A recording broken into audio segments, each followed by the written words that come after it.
ఎందుకు భార్యను సన్మానించాలి అన్నప్పుడు భార్య చేసే త్యాగం, భార్య పడుతున్న శ్రమ చాలా గొప్పది. ఎప్పుడైతే నీ దగ్గరకు వచ్చేసిందో, ఎప్పుడైతే నువ్వు నా భర్త అని అనుకుందో, ఎప్పుడైతే తలదించి తాళి కట్టించుకుందో, నీవే భర్తవని, నీవే సర్వస్వమని, నీవే తన ప్రాణం అనుకొని నీ ముందుకు వచ్చి నిలవబడి తలదించుకొని తాళి కట్టించుకున్నది మొదలు ఇక తన కన్నవారిని మర్చిపోయిందే.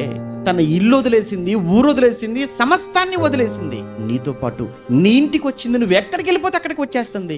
నీకు సేవ చేస్తుంది, పుట్టిన పిల్లకు సేవ చేస్తుంది.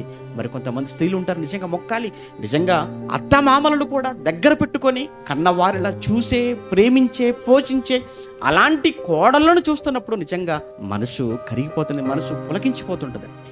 ఇంత త్యాగం చేస్తుంది నీ భార్య. సన్మానించవా? అవమానపరుస్తావా? వారిని దుఃఖ పెడితే, మళ్ళీ చెప్తున్నాను, ఇంట్లో ఏ స్త్రీ అప్పుడప్పుడు ఏమన్నా లోకంలో ఒక మంచి మాట అంటారండి, ఇంట్లో ఆడబిడ్డ కన్నీళ్ళు ఇంటికి మంచిది కాదు అని. లోకంలో ఒక మంచి సామెత చెప్తుంటారు. నీ భార్య నీ విషయంలో దుఃఖపడుతుంది, నీ భార్య నీ విషయంలో కన్నీళ్లు పెట్టుకుంటుంది అంటే అది భర్తగా నీకు మంచిది కాదు, నీ ఫ్యామిలీకి మంచిది కాదు, అసలు నీ కుటుంబానికే మంచిది కాదు.